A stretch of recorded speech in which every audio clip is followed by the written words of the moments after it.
pues vamos. Ya. Buenas tardes, doctor. Buenas tardes, compañeros. El día de hoy le vamos a disertar el tema de espirometría. Un ratito, pues. Aprendamos algo. Somos el grupo tanto de semiología, conformado por tales y tales personas. Y a continuación, el tema que nos ha tocado disertar es así, querido. ¿Cómo es tu nombre? No veo, pues. Daniel Carrasco. ¿Ah? Daniel Carrasco.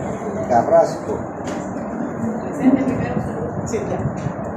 Estamos en la materia de semiología y nuestros integrantes en el grupo van a ser Alejandra, Vanessa Carvajal, Ana Laura Dávalos González, María Antonia Dorado Castedo y Abel Leonardo. Y mi persona que es Daniel Carrasco Chile. Ahora, nuestra frase motivadora que dice que el corazón alegre es una buena medicina, que es de la Biblia, Proverbios. ¿Proverbios qué dice ahí? 17:22. ¿Y qué quiere decir eso?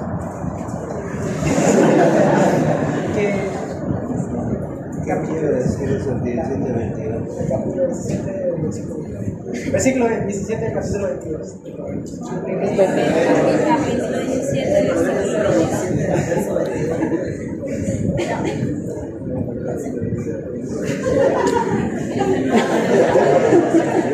Dame paciencia. Si no fuera por los 50.000 que gano mensual acá. Bueno, Ya. Ahora, pueden sentarse ya. Pues. Hay que ver que ha mejorado del anterior día miércoles, ahora ha mejorado bastante. Por lo menos la presentación. Vamos a ver ahora la disertación. ahora, como nuestro tema de hoy se trata sobre la espirometría, primero vamos a dar una introducción hacia lo que es la exploración funcional. ¿De qué se trata la exploración funcional? Son todos los métodos que permiten dos cosas: el análisis, la medición de la función respiratoria. ¿Qué es la función respiratoria? La función respiratoria son todos los métodos que permiten la oxigenación de la sangre y la eliminación de anhídrido carbónico. Esta función respiratoria se reúne en 4 grupos principales: ventilación, difusión, perfusión y circulación. La ventilación, su principal función es mantener la composición del aire alveolar y así asegurar la hematosis. ¿Por qué? Porque asegura la entrada de aire con la inspiración y la salida de él con la expiración. Es su principal función. Ahora la difusión, su principal función es el intercambio gaseoso alveolo-capilar. La perfusión es distribuir la sangre en los alveolos del tejido pulmonar. Y la circulación es conducir básicamente los gases del pulmón hacia los tejidos y de los tejidos de nuevo hacia el pulmón. Como nuestro tema se trata sobre la espirometría de hoy, nos vamos a encargar de la exploración de la ventilación. Esta se obtiene con los espirómetros y espirógrafos. Básicamente estos nos van a dar 3 tipos de valores: valores estáticos, valores dinámicos y los coeficientes. Comenzando con los valores estáticos, también llamadas medidas estáticas, tenemos la capacidad vital forzada, que esta se dice que es la más importante. ¿Qué es la capacidad vital forzada? La capacidad vital forzada es el máximo volumen de aire obtenido en una expiración forzada que sigue de una inspiración forzada. Esta básicamente nos va a decir cómo está la mecánica ventilatoria externa. ¿Con qué nos referimos a mecánica ventilatoria externa? Con el tórax, el diafragma y la pared abdominal. Esta capacidad vital forzada puede variar según el paciente, en su talla, peso, posición e incluso el sexo del paciente. Esta capacidad vital forzada va a resultar de la suma de 3 principales volúmenes. El primero es el aire corriente o circulante, también llamado volumen vital, que es la cantidad de aire que sale y entra de los pulmones en una respiración que sea normal. Volumen corriente. Sí, volumen corriente. Es de 500 ml. Seguimos con el aire complementario, que también es el volumen de inspiratorio. Es la máxima cantidad de aire que penetra en los pulmones en una inspiración forzada que sigue de una inspiración normal. Esta básicamente es de 1500 a 2000 ml. Y aire de reserva expiratorio, que básicamente es la máxima cantidad de aire que puede salir de los pulmones en una expiración forzada que sigue de una expiración normal. Es de 1000 a 1500 ml. Siguiendo con las medidas estáticas, tenemos otra de aquí que es el volumen residual o aire residual, que básicamente es el aire que queda en los pulmones tras una expiración que sea forzada. Esta es característica, ¿por qué? Porque no se puede medir en la espirometría, sino que se mide con exámenes más complejos como con difusión de gases en el pulmón, como el helio y el xenón. La otra medida estática que tenemos es la capacidad pulmonar total, que básicamente este es el mayor volumen de aire que pueden contener las vías respiratorias en una inspiración que sea máxima. Esta, según la bibliografía que veamos, por ejemplo el sudor dice que es de 4 a 5 litros, pero hay otras bibliografías que dicen que puede llegar hasta 6 litros. Es 6 litros. 6 litros. La otra medida estática es el espacio muerto anatómico, que básicamente es el lugar de las vías respiratorias altas donde no ocurre el intercambio gaseoso.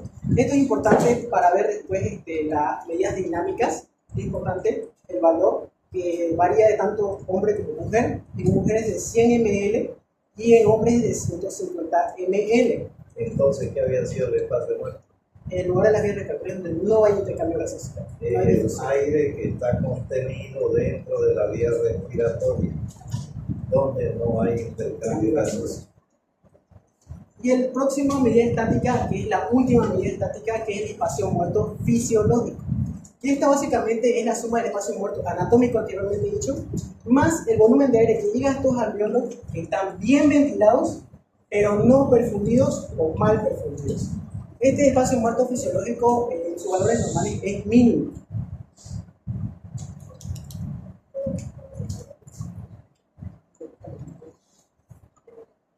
Buenas tardes, doctor. Buenas tardes, compañeros. Mi nombre es Ana Laura. Yo voy a seguir con la exposición.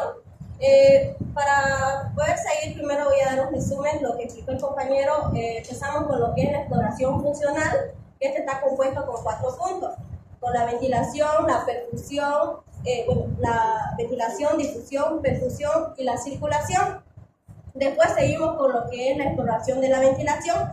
Estos acá tienen 2 medidas. Están las medidas estáticas y las medidas dinámicas. La más importante y la más mencionada es la que es la medida estática. Esta es la capacidad vital forzada, que esta es la suma de los volúmenes, que estamos hablando del volumen corriente, el volumen de reserva y el volumen. Ya después seguimos con lo que. A ver. ¿Dónde está su compañero? Ayúdela. Volumen complementario. Ya, después seguimos con las medidas dinámicas, que aquí ya tenemos lo que sería la ventilación minuto. Esta ventilación minuto no es más que la multiplicación de la frecuencia cardíaca por lo que sería el volumen corriente. A ver, de la frecuencia cardíaca. Sí, la multiplicación del volumen corriente con la frecuencia cardíaca medido daría en un minuto. La frecuencia cardíaca es medida de 12 a 20. Depende de si es que es una respiración profunda o una respiración. Fíjese lo que me está diciendo. Frecuencia cardíaca. No, frecuencia respiratoria, perdón. Ya voy a volver a explicar. Ya, es la suma. Calma, tranquila. Está bien, está yendo bien así. A veces uno se turba, ¿saben qué pasa? Sucede eso, es como cuando la primera vez que uno conoce a una chica y sobre todo nosotros varones y queremos declararle, ¿no? Es que, doctor, me estoy imaginando que usted es el doctor Méndez, me dejó traumada. ¿Cómo? El doctor Méndez me dejó traumada. Méndez. Yo soy feo. No, es que tengo miedo de Discúlpeme, pero es que me dejó traumada. qué barbaridad. Mario, soy muy feo. No, doctor. Tú dices que la he traumado. No, ya está traumada. Ya está traumada, sí. Es que lo que pasa, doctor, es que ella tuvo una exposición y en la cual me tocó con un doctor Le hicieron talco. y de esa quedaba así vulnerable y por eso tiene miedo. Dígame quién es ese doctor para que yo vaya No, ¿saben qué? No interesa quién sea, pero es que aquí no estamos para minimizar al estudiante. Yo creo que no. El estudiante va a cometer errores, nosotros cometemos errores como profesionales. Entonces, no sé, yo pertenezco a otra escuela de educación superior, ¿no? Entonces, no sé quién será el doctor Méndez. Haroldo Méndez, no creo que sea. ¿Bien? Salud pública. Fisiología y salud pública. Qué barbaridad. No sé quién será, pero yo pensé que era el doctor Méndez, Haroldo Méndez de la Fuente. Yo dije, no puede ser, era mi compañero de curso, mi compañero de asiento, él nunca ha sido así. Haroldo Méndez, magnífico. Sí. No sabía que había otro Méndez. Entonces, Tremendo, ¿Eh? Marcelo Méndez.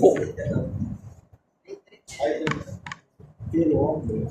La familia. Así que, como me dijo Alejandra, ¿no? Tu nombre Ana Laura. ¿Ah? Ana Laura. Ana Laura, entonces tranquila, ya se tranquilizó. Entonces, es así, uno se turba, ¿ya? Pero les quiero decir una cosa, uno sabe por qué se turba, por qué se equivoca.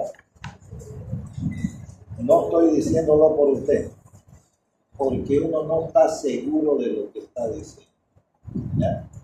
Porque la preparación no ha sido lo suficiente. Acuérdense, oír, leer, estudiar, memorizar, meditar y aplicar. Esos son los pasos. ¿Ya?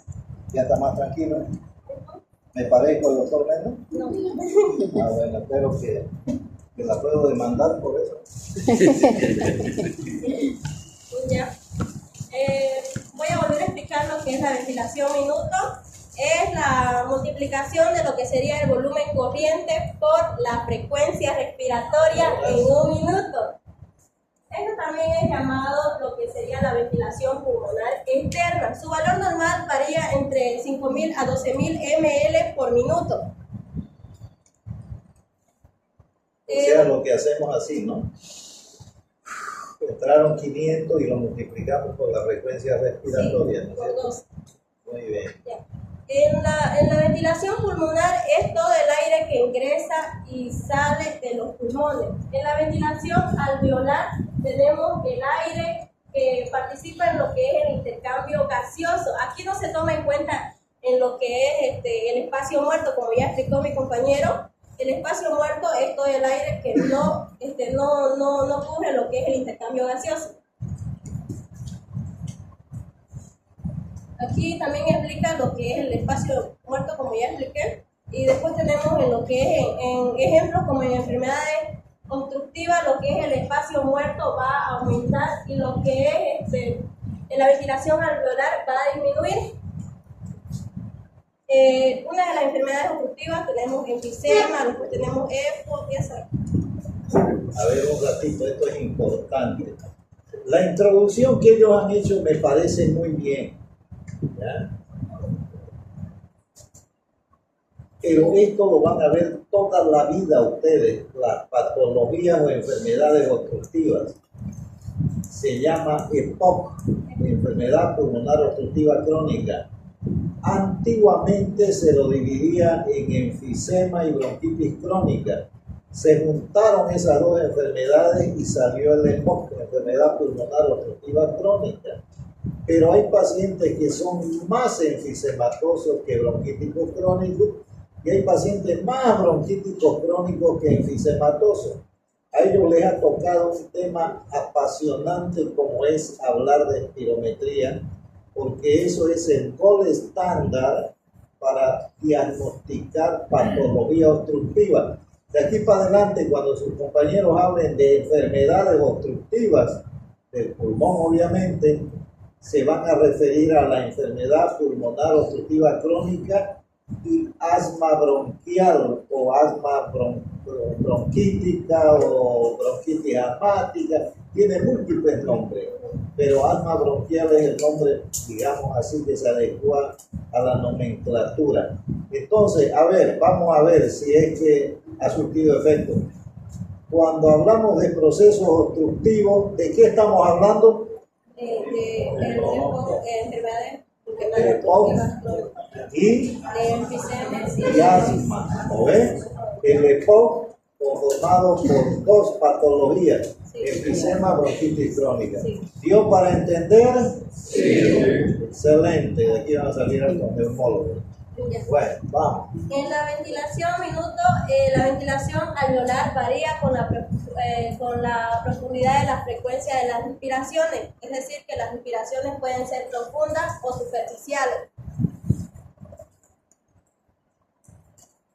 La respiración profunda y superficial, en caso de una respiración profunda, va a estar menor lo que es el espacio muerto fisiológico y va a estar mayor lo que es la ventilación alveolar. A lo contrario de una respiración superficial, en viceversa, va a estar mayor lo que es el espacio muerto y va a estar disminuido lo que es la ventilación alveolar. Entre un ejemplo de la respiración profunda y lenta, tenemos en una respiración lenta que tenga 10 respiraciones por minuto, es decir, 700 ml, su ventilación por minuto, ya que dijimos que es la multiplicación de la frecuencia respiratoria por el volumen corriente, va a salir en total en realidad aquí sería 7000 ml, y en la ventilación alveolar va a salir como resultado de 5500 ml. Ahora un ejemplo de la respiración rápida y superficial. Un ejemplo de 20 respiraciones por minuto, su valor de 350 ml, su ventilación por minuto, recordando lo que yo ya dije, sería su total de 7000 y su ventilación alveolar sería de 4000 ml. Eso sería. Ya, quiero aportar algo más que les va a servir de mucho. Está bien, está bien, está bien. Y esto es semiología. ¿Acaso la materia no es semiología? Si un paciente está respirando 30 o 40 veces por minuto, ustedes ya tienen que deducir de que ese paciente está en insuficiencia respiratoria. Está en insuficiencia respiratoria y aparte de eso, lo más probable es que esté en alcalosis respiratoria. Un CO2 muy bajo. Pero si ese paciente está respirando menos de 10 veces por minuto, digamos 6 o 4 o 8, está reteniendo CO2, o sea que está hipoventilando. Y ese paciente se convierte en un paciente que hace insuficiencia respiratoria hipercápnica, se llama, o sea que retiene CO2. ¿Se dan cuenta? Aumenta el CO2. En vez de 35 a 45 puede estar en 50, 55. El otro día en terapia teníamos un paciente con 90 de CO2. Obviamente, un paciente terminal, donde ya no hay intercambio de gases, por eso todo se acumula. Y el deceso había sido el día sábado. Entonces, para que ustedes tengan idea, porque de esto hay que sacarle, como se dice, el aprendizaje, ¿ya? El tema que les ha tocado a ellos es un tema muy bonito. Aquí, si no me equivoco, hay un aparato, hay un espirómetro, creo, aquí en fisiología, ¿no? En fisiología. Entonces, de repente aquí van a salir algunos neumólogos, complacería mucho, ¿ya? Vamos. ¿Está bien? ¿Quién continúa? Va a continuar.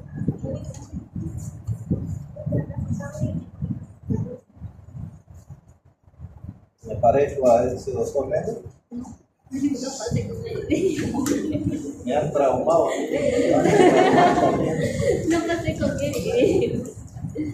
Vamos. Ya, buenas tardes, doctor. A ver, preséntese. Yo soy Alejandra y le voy a explicar un poco. Alejandra, ¿no tiene apellido materno? Sí, Alejandra Carvajal Castro.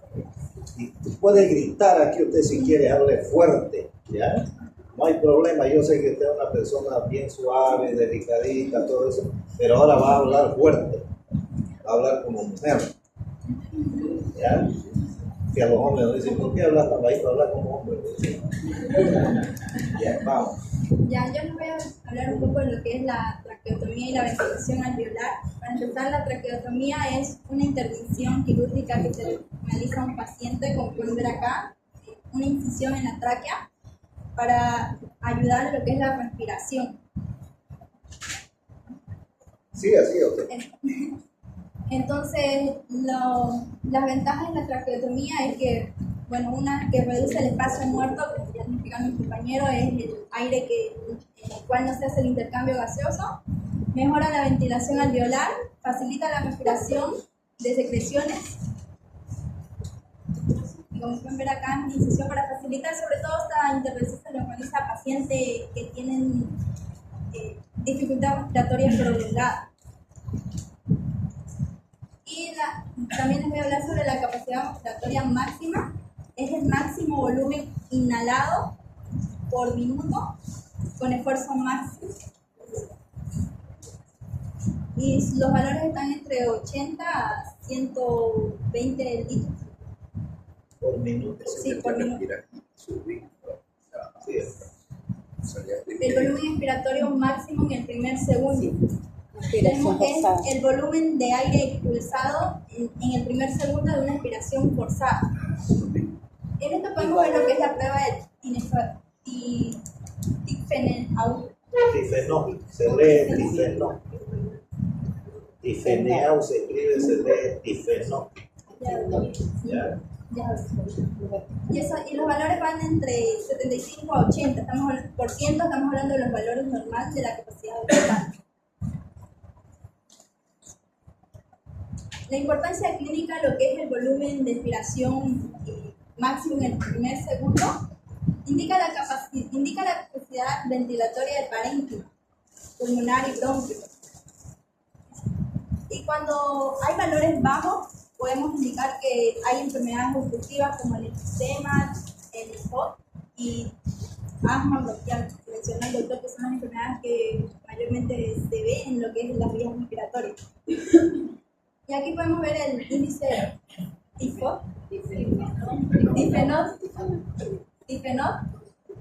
Este índice es la relación del volumen expiratorio máximo en el primer segundo con la capacidad vital forzada. En este índice podemos ver que si está entre 75 a 80% está normal y menor a 55 nos indican que hay un enfisema.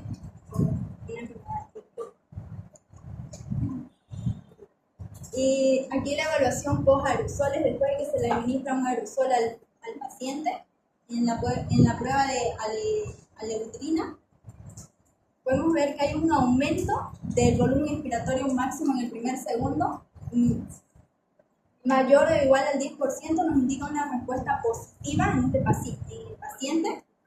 La disminución del volumen expiratorio máximo en el primer segundo, mayor o igual al 10%, nos indica una respuesta positiva.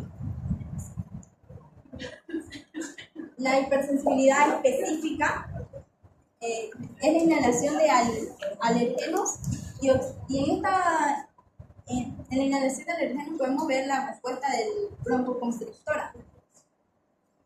Y su uso es en diagnósticos de hipersensibilidad específica y agentes causales.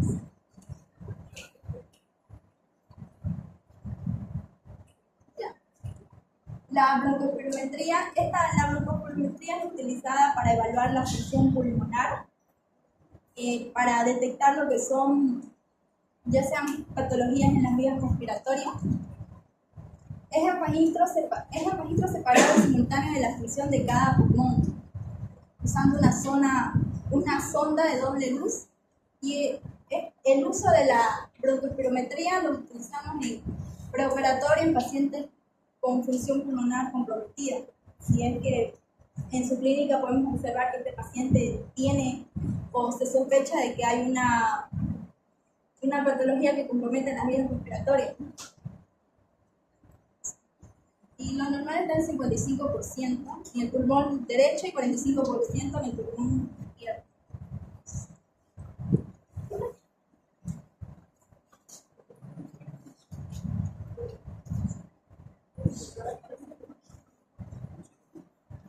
Buenas tardes, doctor, compañeros presentes. nombre es Mari Dorado, voy a continuar con la espirometría. Para continuar tenemos que saber qué es la espirometría. La espirometría es una prueba de función pulmonar que nos permite el diagnóstico y la monitorización de las enfermedades respiratorias.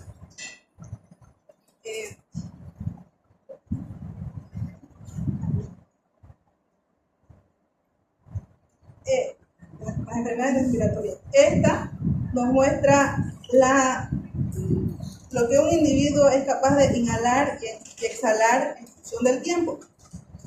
En la espirometría, la medición de dicha ventilación pulmonar se realiza mediante respiración nasal y buconasal. La relación entre ambas da lugar al llamado índice respiratorio nasal, que debe ser igual a 1. Cuando el índice respiratorio nasal es defectuoso, esta decae debajo de la unidad.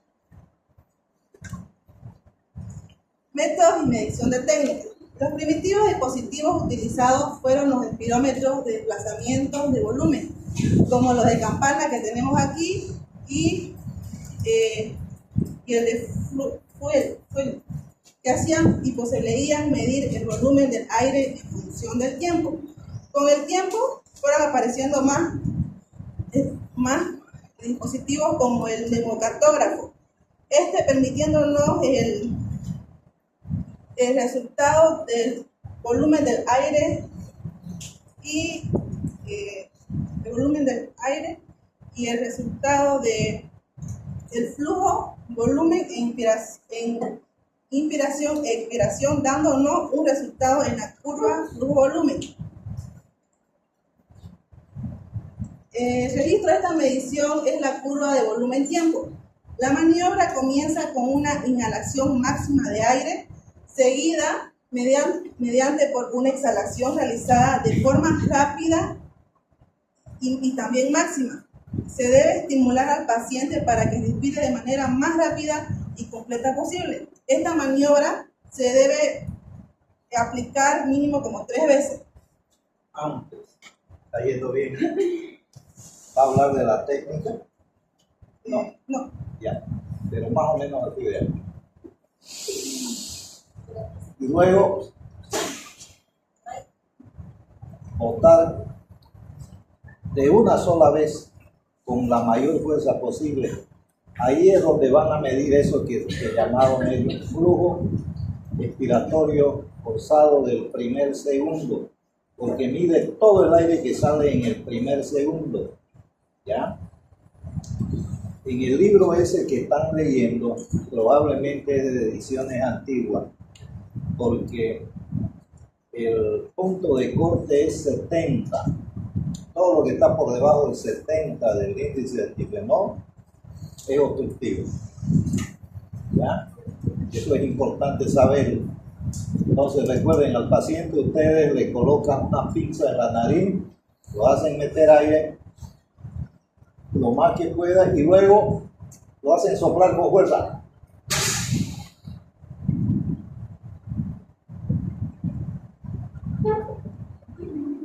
Seis segundos tiene que durar ¿de acuerdo? Yo no aguanto 6 segundos, les aseguro. Pero más o menos se hace de esa manera. ¿Ya?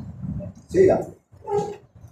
En las indicaciones para la espirometría, principalmente tiene que haber una determinación de la severidad de la enfermedad respiratoria y como seguimiento de la evolución de las enfermedades respiratorias. Esta podría ser un asma, neumonía, cáncer de pulmón, fibrosis pulmonar y a otras enfermedades que puedan afectar la función pulmonar. Las contraindicaciones. Tenemos las absolutas y las relativas. En las absolutas, infarto agudo de miocardio, y relativas, hemoptisis, que es de causa desconocida. Aquí tenemos hemoptisis, también neumotora, estado cardiovascular estable, aneurisma, cirugía ocular reciente y dolor torácico abdominal. Las complicaciones. Tenemos neumotora, aumento de la presión intracraneal, mareo, síncope, tos paratóxica y broncoespasmo. Interpretación de los resultados.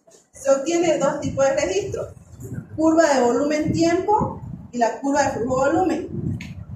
En la curva de flujo-volumen, en la línea vertical tenemos el flujo y en la horizontal tenemos el volumen. Es la curva de volumen. Esta es la curva de volumen. Entonces el ascenso es rápido, aquí produciendo un flujo pico y con un decline rectilíneo que va a bajar. Cuando llega aquí ahí termina la expiración y entonces empieza la inspiración, que sería el total de la capacidad vital forzada. Y en el resultado de la curva volumen-tiempo, en la línea vertical tenemos el volumen y en la horizontal el tiempo.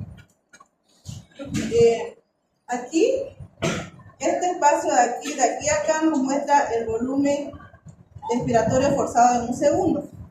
La curva tiene que ascender rápido hasta llegar hacia una meseta de un volumen fijo. Y este sería el resultado de la capacidad vital forzada. Ya, para que quede bien claro. Una línea vertical y una horizontal. Siempre en la línea horizontal va a ir el tiempo. Y en la curva para arriba o para abajo va el volumen. Ya, en la vertical. Esto es en la inspiración, ¿no ves? Sí, expiración. Esto es la inspiración y esta es la metida de aire. Inspiración. ¿Cierto? ¿Algo más? ¿Quién viene? Ah.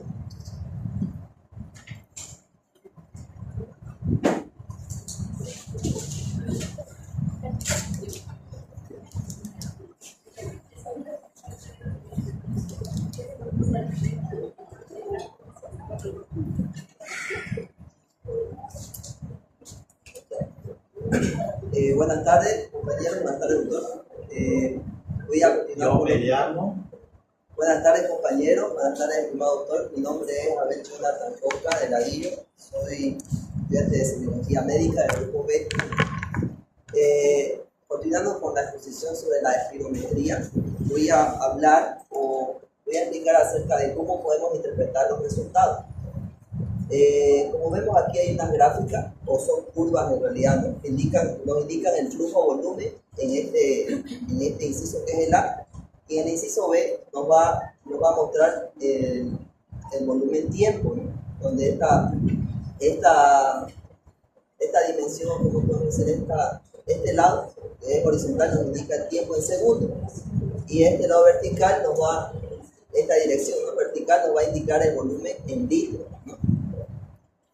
Y acá nos va a indicar el flujo, que es en litros por segundo, y el volumen, que es en litros por segundo. Bueno, se obtienen estos resultados, se obtienen dos tipos de registros, ¿no? Que son los que ya expliqué. Repito, curva volumen-tiempo y curva flujo-volumen.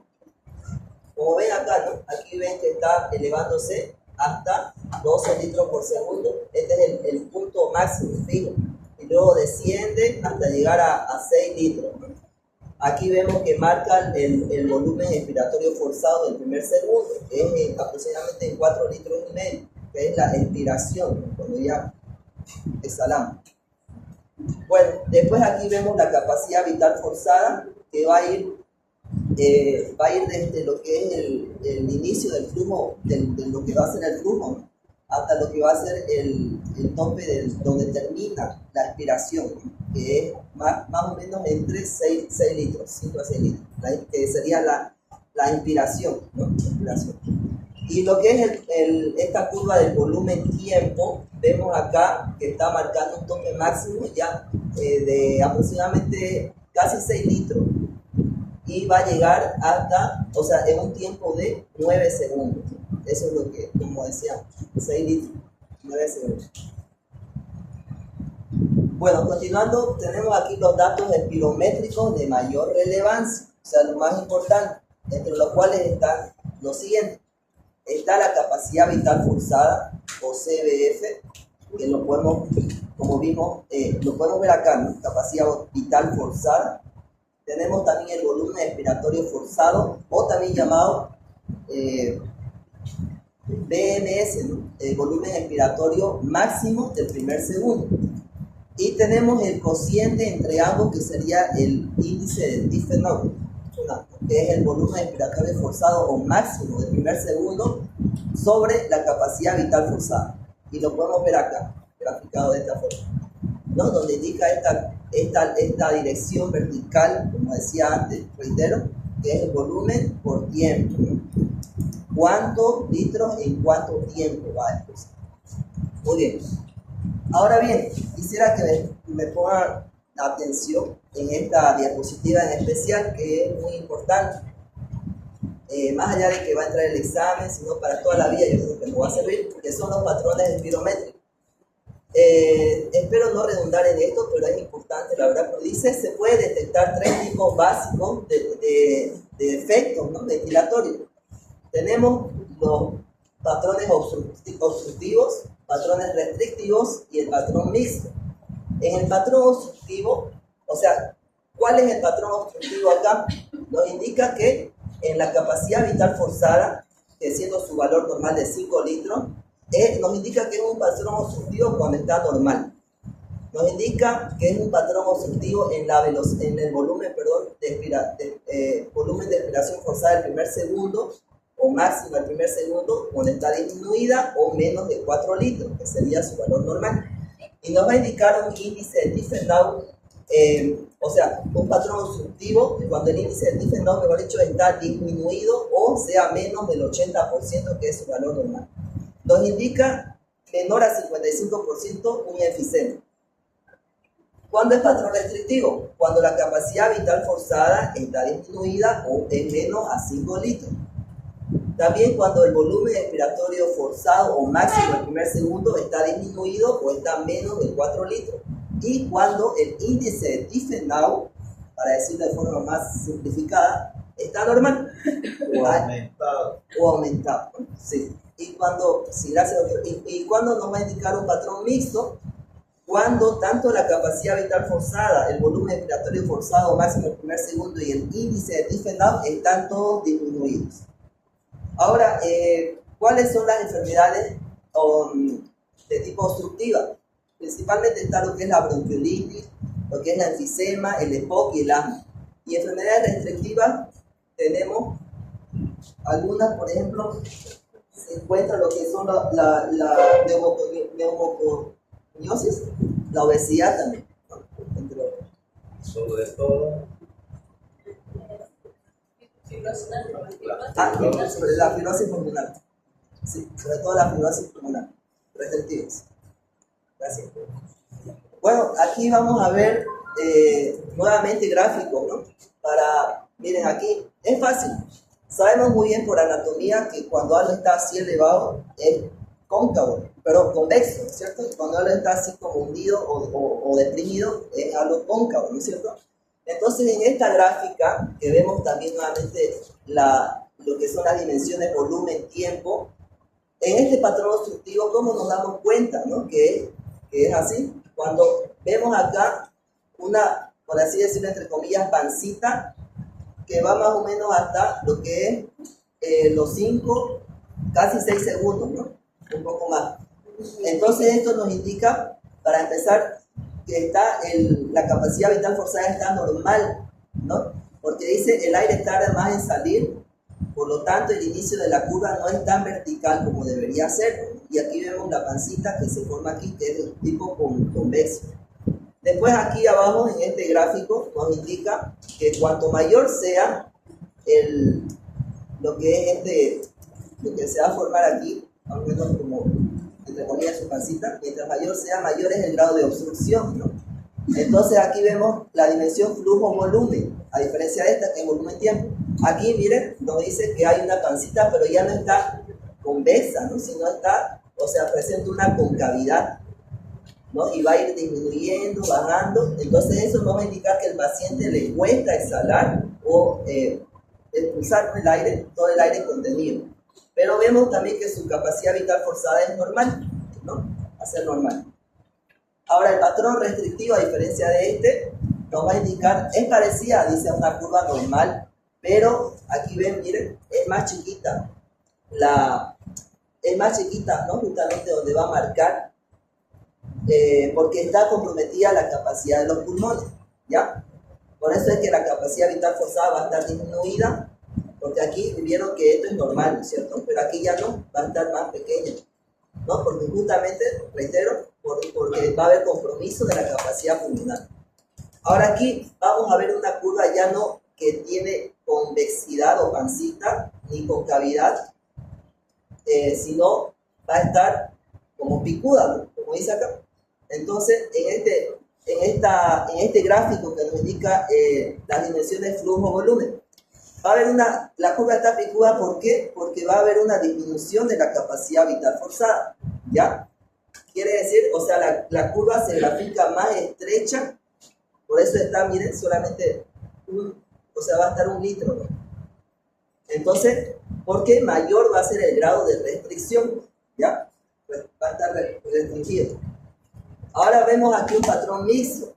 En el patrón mixto vamos a ver vamos a apreciar que la curva es parecida a la de una persona con patrón obstructivo, como ven acá, pero es más pequeña, ¿no es cierto? Porque miren, aquí está es mayor, ¿no? Está normal, pero aquí va a estar disminuida la capacidad vital forzada en 5 segundos exactamente, ¿no? Y casi dando a 2 litros.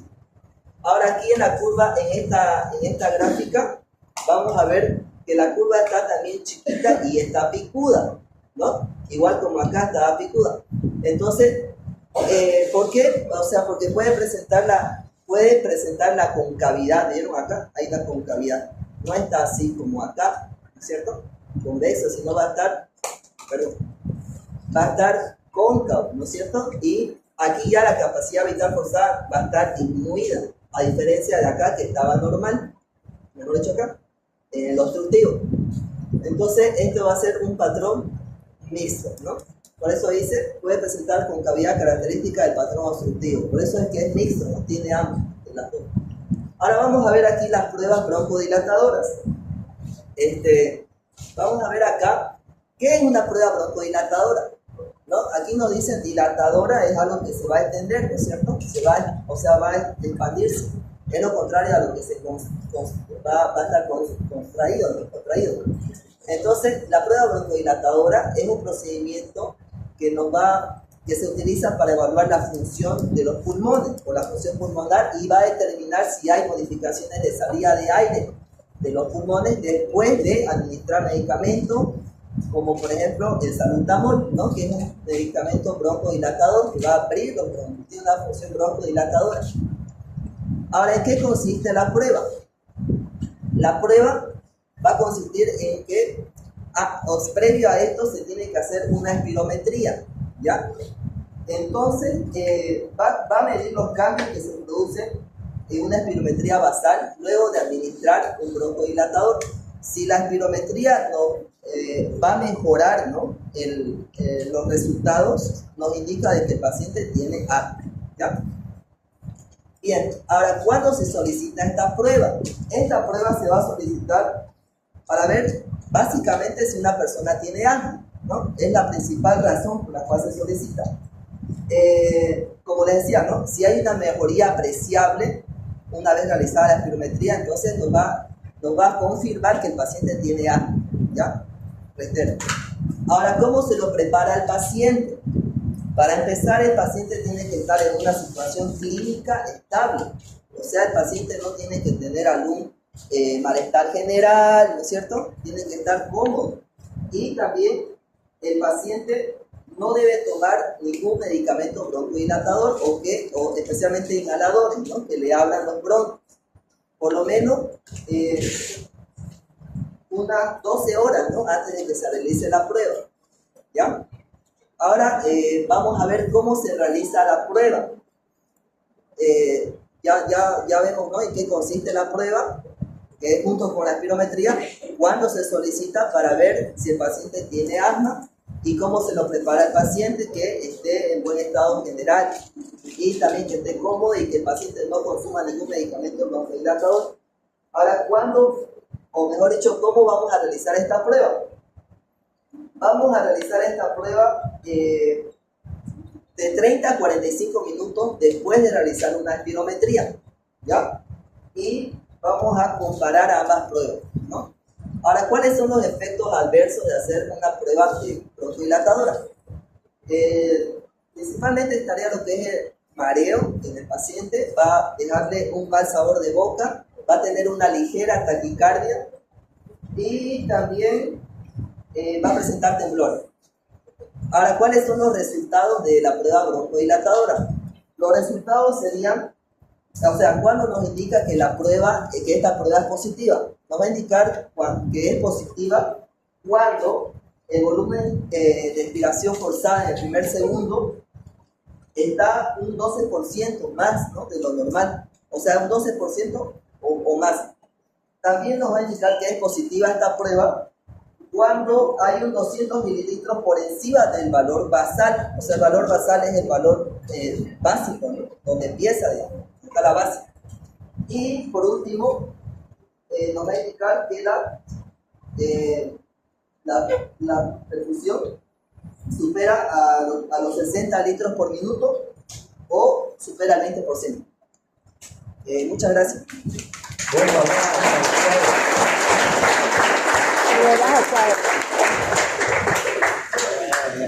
oye, ¿cuánto le han dado para que te... A ver, volver a donde está el cuadro. El cuadro del índice.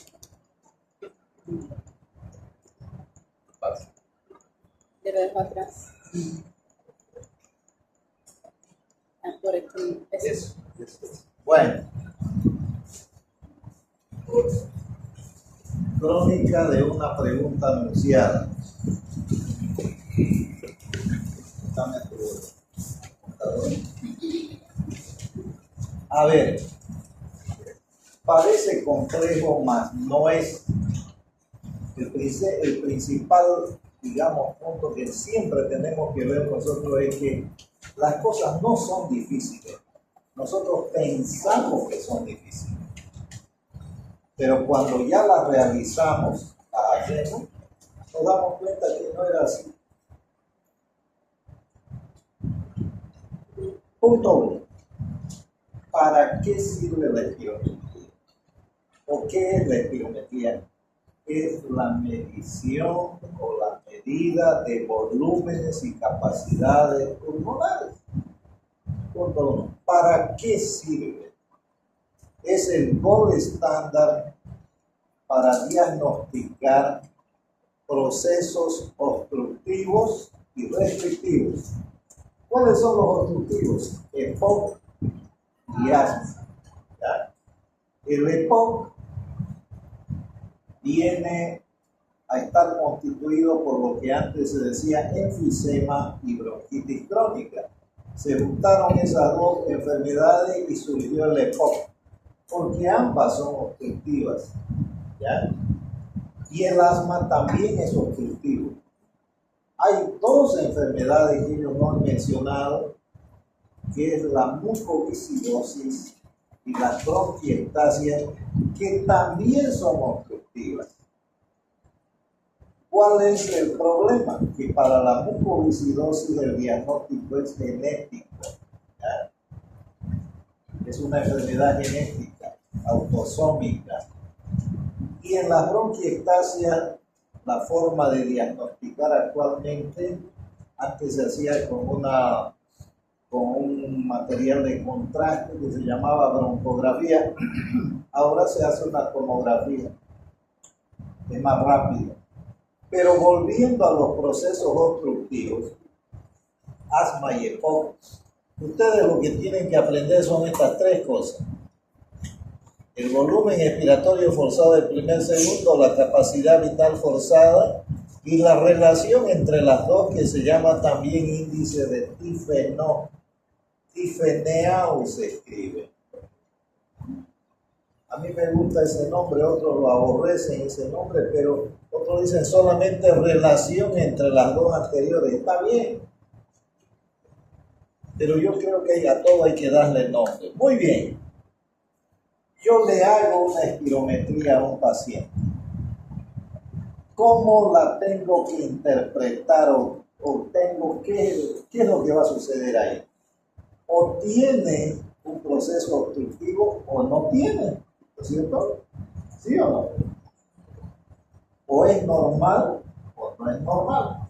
Si es normal, ni qué hacerle, pero si fuera anormal, nos va a decir que hay un proceso obstructivo o un proceso restrictivo. ¿Cómo actualmente los aparatos, los espirómetros, ya prácticamente le falta decir nomás, doctor, esto es un proceso obstructivo, es un proceso restrictivo, es un proceso mixto? Todo es computarizado. Entonces, truco número 1.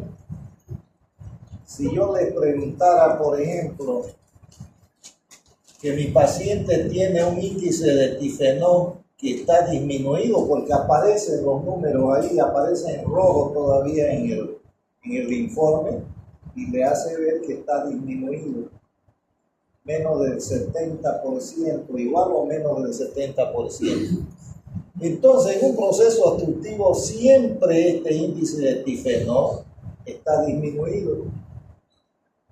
Obviamente, el volumen expiratorio forzado del primer segundo está también disminuido. Yo lo único que estoy haciendo es invertir para que ustedes lo aprendan mejor. ¿Qué es el volumen expiratorio forzado del primer segundo? Esto. Meto aire y luego soplo con toda mi fuerza la turbina del espirómetro.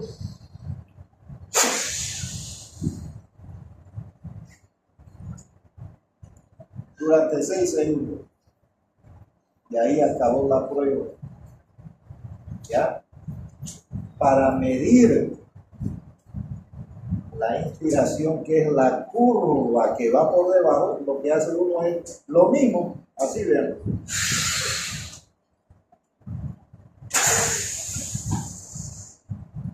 ¿Se dieron cuenta? ¿Ya? Entonces ahí se va a dibujar toda esa curva que les ha mostrado su compañero. Muy bien. Ya vimos de que en ese paciente esto está disminuido, el índice de tifenol.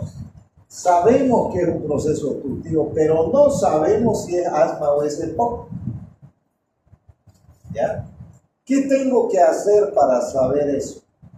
Tengo que hacer lo que se llama prueba de broncodilatación o test de broncodilatación, es lo mismo. ¿Ya? ¿Cómo lo realizo eso?